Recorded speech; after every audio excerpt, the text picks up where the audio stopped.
पिछले 10 वर्षों में कंपनी की स्थापना के बाद मैंने इस कंपनी में अपना सब कुछ दे दिया है। इन दिनों मेरा लेक्चर ज्यादा लंबा नहीं होता है। पहले तो सक्सेस एकेडमी का मैं इकलौता लेक्चरर हुआ करता था। नए प्रोडक्ट्स के बारे में मैं ही बताता था। मुझे याद है उन दिनों कभी कभी यहाँ स्टेज पर मुझे चक्कर आ जाते थे।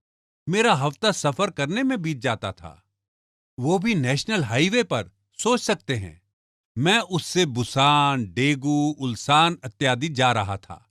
मैं अपनी पुरानी गाड़ी चलाता था। मैं देश भर में यात्रा करते हुए बिस्कुट वगैरह खाता था। मेरे पास खाने का और सोने का भी समय नहीं था।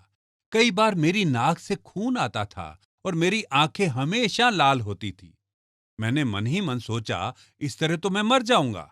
लेकिन मुझे ये पता था कि मैं रुक नहीं सकता था। मैं जानता था कि भले ही मैं मरने वाला हूं, लेकिन मैं रुक नहीं सकता। एक दिन मैं जेजूडो में लेक्चर दे रहा था जब मेरी नाक से खून आने लगा। ब्रेक के समय के दौरान मैं इसे टिश्यू से रोकने की कोशिश कर रहा था, लेकिन मेरी नाक से खून बहता ही जा रहा था।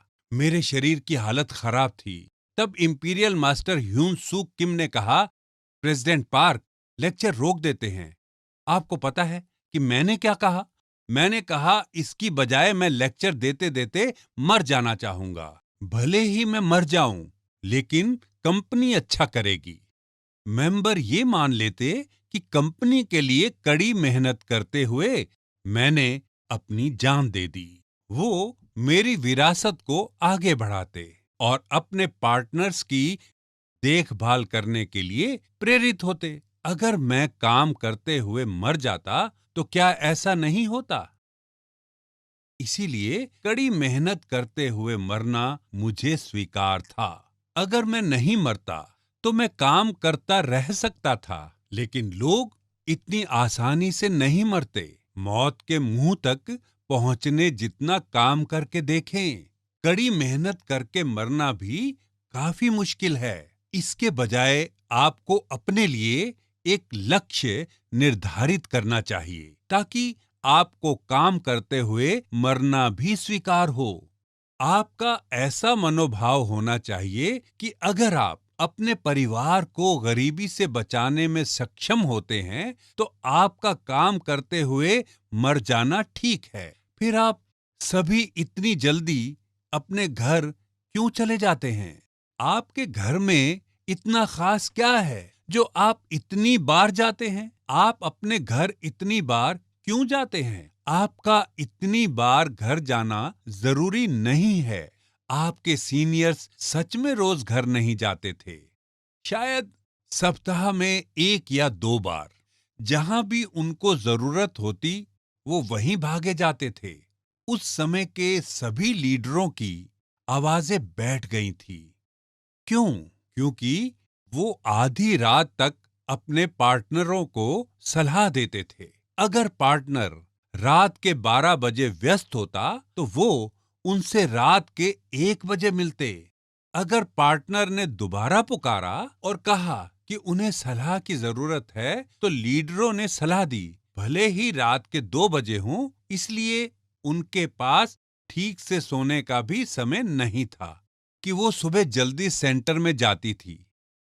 वो अपने बिजनेस में अच्छा करना चाहती थी, लेकिन उसने देखा कि वहां उससे भी पहले से कुछ लोग थे। वो सूर्योदय के पहले सेंटर गई, लेकिन अभी भी उससे पहले वहां लोग थे। तो उसने पूछा, आप लोग सेंटर कितने बजे आते हैं?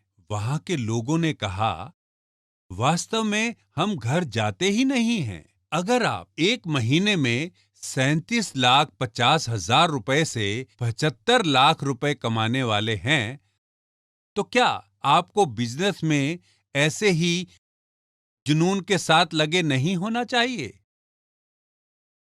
अगर काम ही है जो आपको और आपके परिवार को गरीबी से बचा सकता है, तो क्या आपको काम ऐसे नहीं करना चाहिए जैसे कि आपका जीवन उस पर निर्भर है?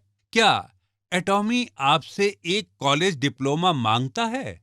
क्या इसके लिए आपको लाखों करोड़ों रुपयों की जरूरत होती है? नहीं, कंपनी की आपसे ऐसी कोई आवश्यकता नहीं है। बस बिजनेस में शामिल होकर हमारे प्रोडक्ट्स का इस्तेमाल करें। फिर आपको बस हमारे प्रोडक्ट्स के बारे में दूसरों को बताना है। इसकी बेहतरीन क्वालिटी और कम कीमत से सभी को फायदा होता है। एटॉमी के प्रोडक्ट्स का इस्तेमाल करके सभी के परिवारों को लाभ होगा। दूसरों को बताना है। यदि आप भी ऐसा नहीं कर सकते हैं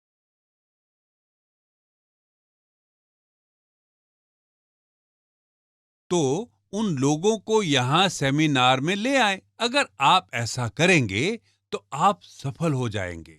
क्या ये वाकई इतना मुश्किल है?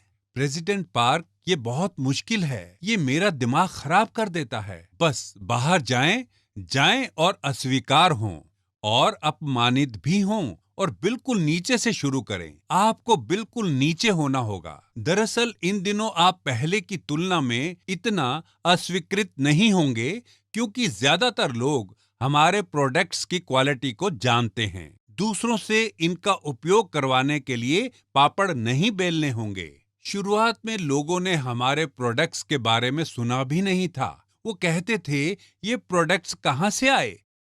वो नेटवर्क मार्केटिंग करने के लिए कॉन्ट्रैक्टर्स को फटकारते थे। इन दिनों एटॉमी से कई सफल लोग उभर के आए हैं। शुरू में सच में केवल कुछ मुट्ठी भर मेंबर्स थे। आप मेंबरों की संख्या कुछ 100 में गिन सकते हैं। उन दिनों लोगों के पास बड़ी ऊंची नाक थी। आप मुझे यहाँ क्यों लाए? वो असंतोष भरे चेहरों के साथ कहते थे। लेकिन इन दिनों हमारे सेमिनार बढ़िया होटलों के हॉल में आयोजित होते हैं, जहां हजारों लोग एक साथ इकट्ठा होते हैं। इसलिए जब लोग यहां इकट्ठा होते हैं, वो प्रभावित होते हैं। कई लोग तो लेक्चर सुनने से पहले ही प्रभावित हो जाते हैं। आप सभी के काम करने का तरीका बहुत बढ़िया है। आप कैसे कह सकते हैं ये बहुत मुश्किल है? क्या ये गरीबी से ज्यादा मुश्किल है? क्या मतलब है कि ये आपकी जीवन शैली में फिट नहीं होता है? आप सेल्स के लिए नहीं बने हैं, आप बिजनेस के लिए नहीं बने हैं, तो फिर क्या आपकी जीवन शैली के लिए गरीबी ठीक है? अगर आप अपने परिवार में सफलता लाना चाहते हैं तो आपको कड़ी मेहनत करनी चाहिए। बिना नौकरी वाले युवाओं और बुजुर्गों की संख्या बढ़ रही है। इस तरह आप सभी में कुछ पाने की भावना होनी चाहिए और सफल होने का दृढ़ संकल्प होना चाहिए। भले ही वो बस आपके प्रियजनों के लिए हो। मुझे उम्मीद है कि इन प्रतिबद्धताओं के साथ आप सभी सफल होंगे। यही मेरे लेक्चर का अंत है।